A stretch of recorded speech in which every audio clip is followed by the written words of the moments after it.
France became so furious after African nations dumped it that it started looking for revenge in the skies. Humiliated, rejected, and dragged out of West Africa like an unwanted guest, France wasn't just angry. It was desperate, scrambling to find any way to hit back. Diplomacy failed. Military threats backfired. So what did France do? It picked the most ridiculous revenge plan imaginable. You won't believe what it came up with. Let's talk about it.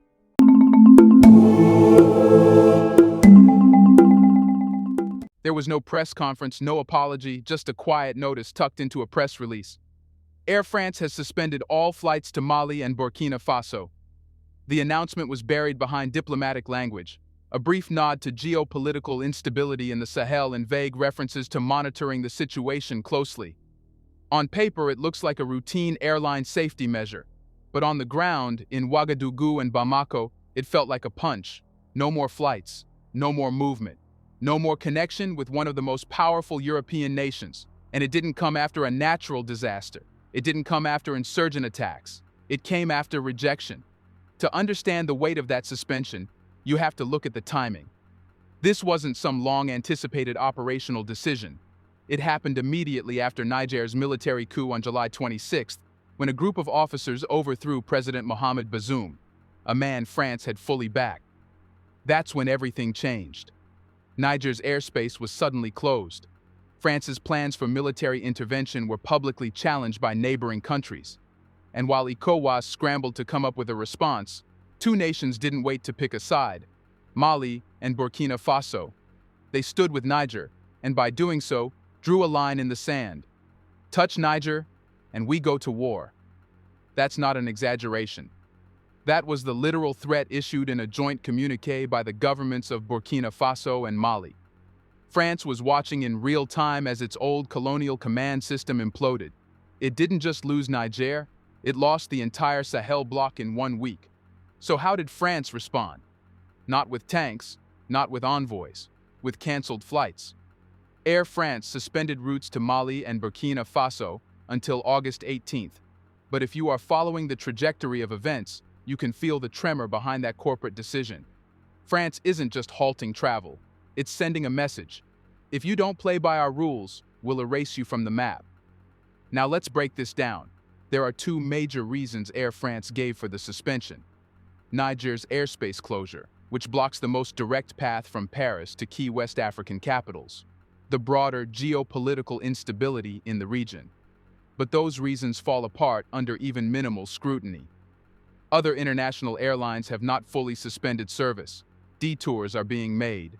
Routes are being extended. Prices have gone up, but planes are still flying. The airspace closure is a logistical hurdle, not a full-scale blockade. So why did France choose to stop flights entirely, and only to Mali and Burkina Faso? That's the question no one in the French media seems eager to answer. Because once you ask it, you realize this move has nothing to do with logistics and everything to do with legacy. France was humiliated in Mali, expelled in Burkina Faso, and now betrayed by Niger. That's not regional instability, that's a political mutiny. And in classic imperial fashion, France didn't just take the insult, it retaliated where it could. In this case, through the one infrastructure, it still controlled the sky. Let's not forget that Air France isn't just an airline.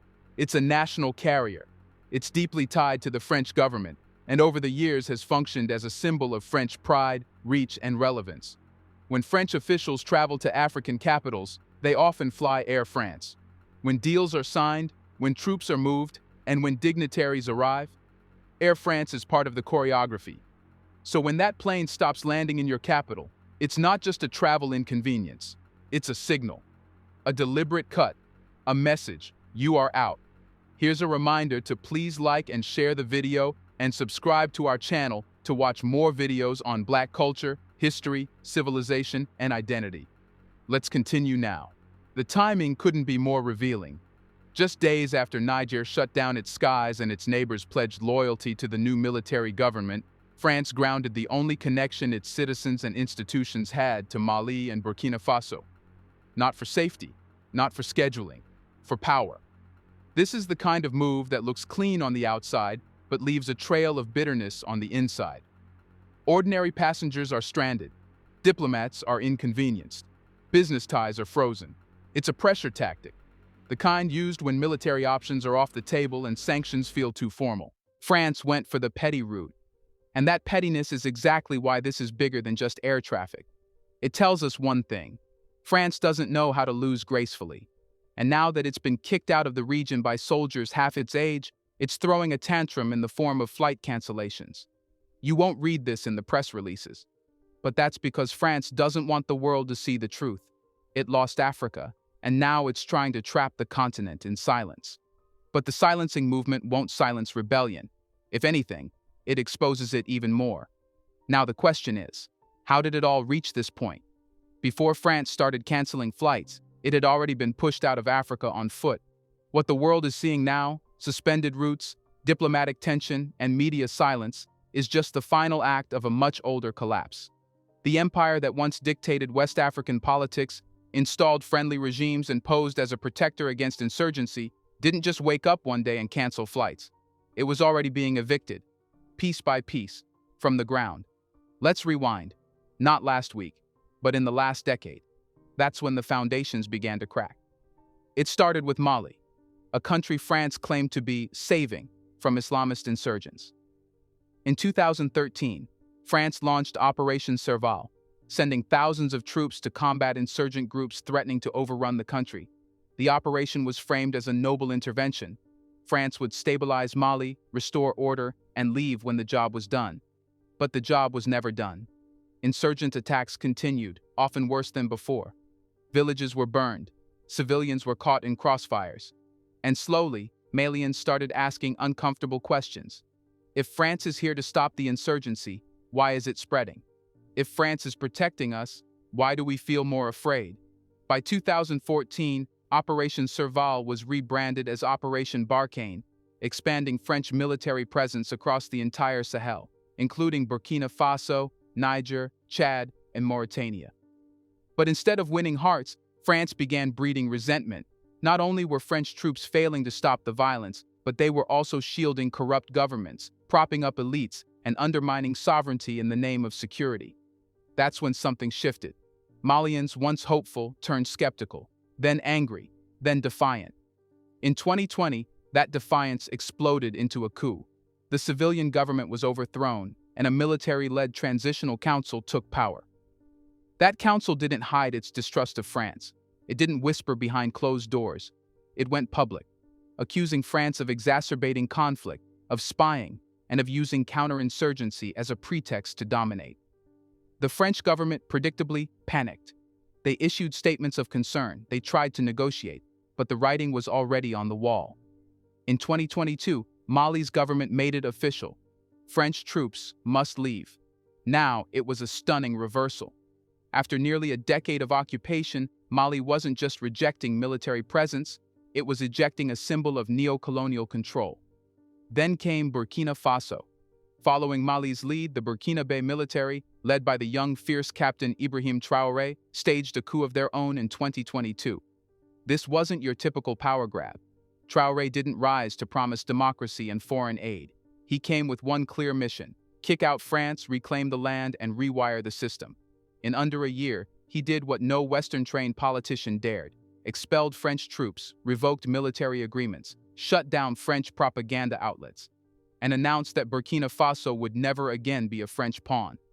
France, stunned, tried to play it cool. But inside the Élysée Palace, it was a diplomatic disaster.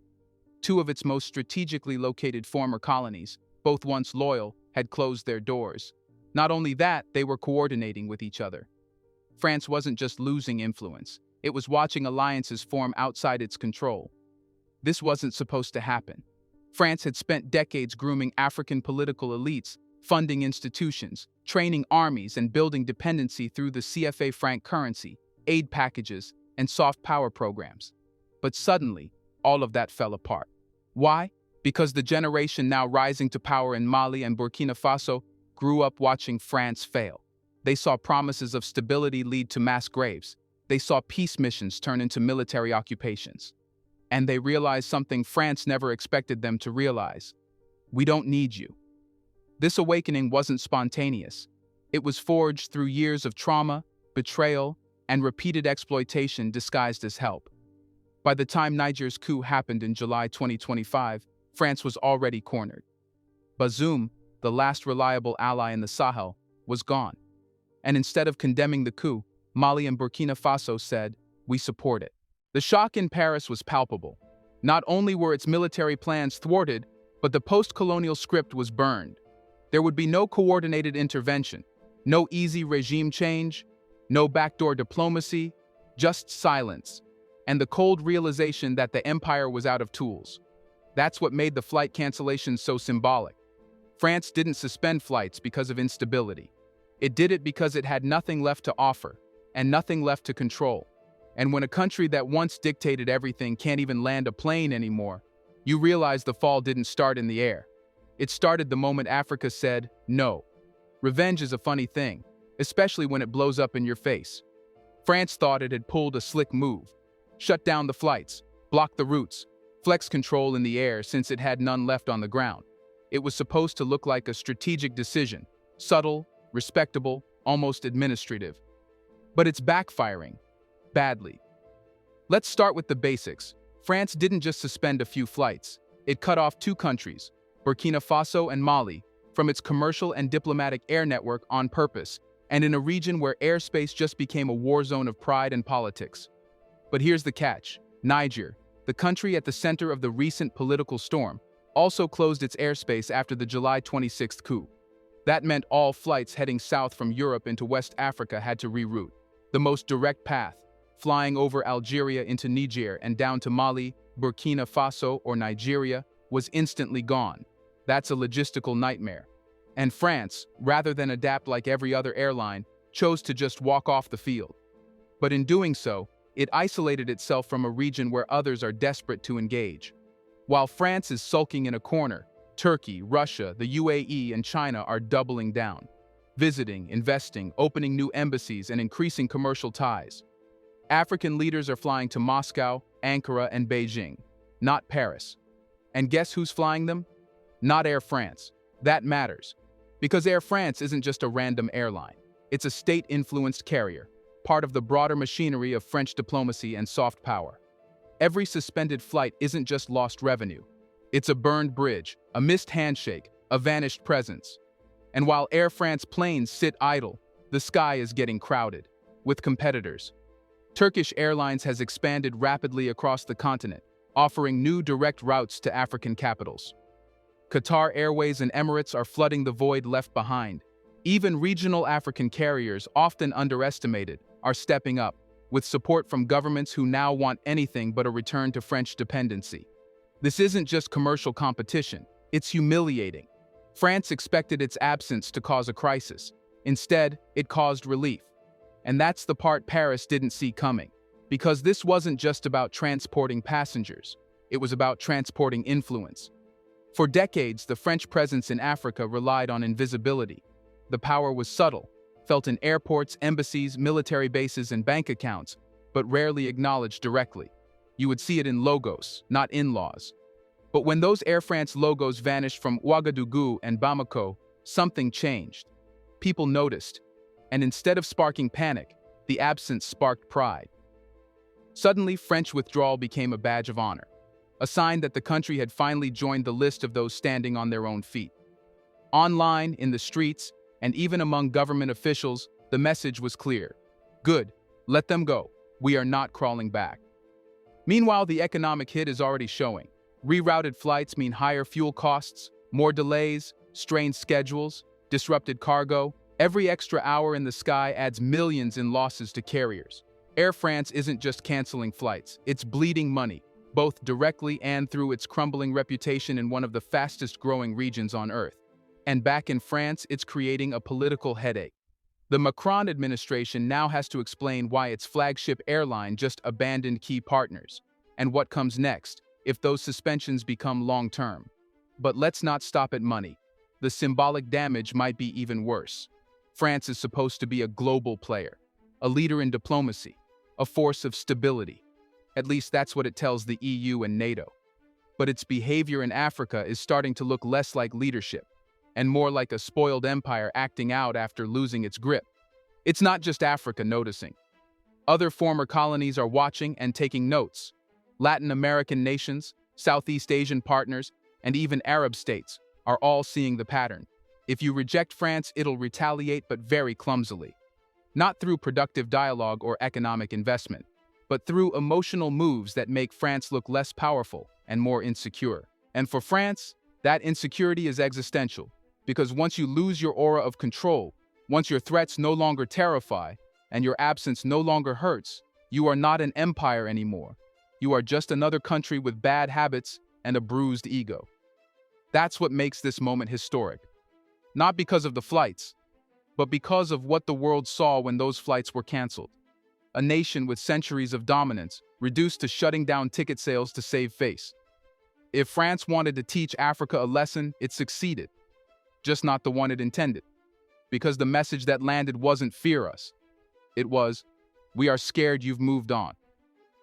Now let's talk about what is happening in Africa. France may have grounded its flights, but it's Africa that's taking off. For the first time in decades, the skies over West Africa aren't just a space for travel. They are a space of rebirth, realignment, and resistance. And the best part? It's happening without permission, without oversight, without France. While France scrambles to contain the fallout from its self-inflicted collapse, African nations are doing something far more powerful, building without it. Let's be clear, this isn't some symbolic shift. This is a material revolution, one that's already transforming how countries like Burkina Faso, Mali, and Niger see themselves and how they connect to the world. Start with mobility.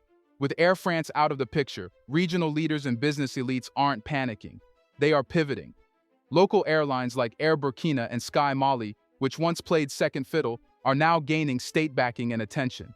These airlines are forming new partnerships with Turkey, China, and even Russian aviation firms to build better fleets, expand destinations, and create Africa-first aviation infrastructure. In a twist of poetic justice, the cancellation of French flights has become a launchpad for national carriers, the same ones that France ignored, mocked, or outcompeted for decades. Now they are not just surviving, they are expanding, but it goes even deeper than planes. In the diplomatic sphere, France's exit has shattered the illusion that its presence is necessary for stability. What we are seeing is the opposite.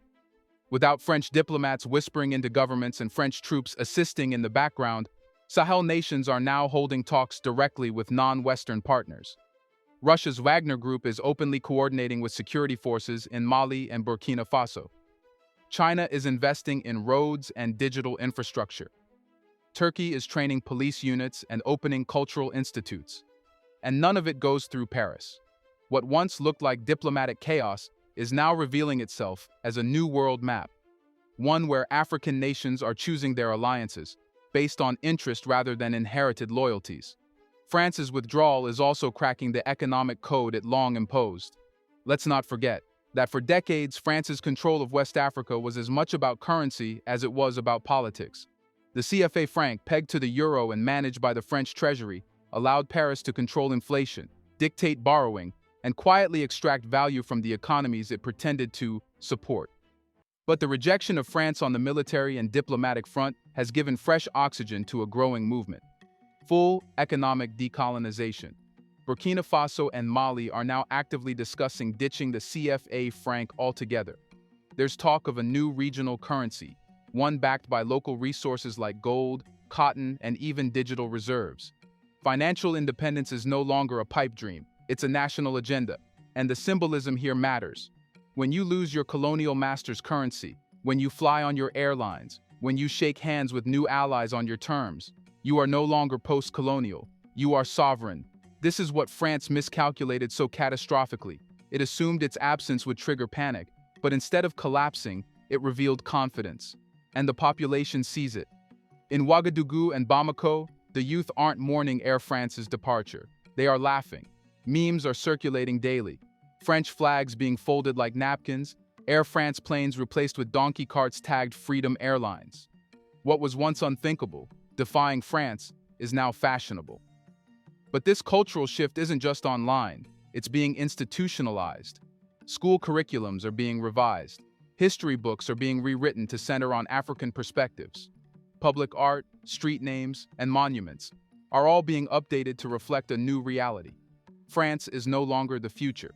It's barely the past. Meanwhile, new cultural exchanges are exploding with countries France once warned Africa to avoid. Film festivals featuring Russian, Iranian, and South American creators are being held in African capitals.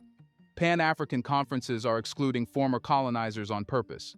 There's a new pride forming, one that doesn't need validation from Western universities, French embassies, or IMF bureaucrats. This pride is Pan-African, self-made, and hungry, not just to survive without France, but to thrive beyond it. And this is where the real threat lies. For France. Because the more Africa rises without it, the more obvious it becomes that France was never essential, just entrenched. Its control was never natural. It was engineered, enforced, and now, finally, erased.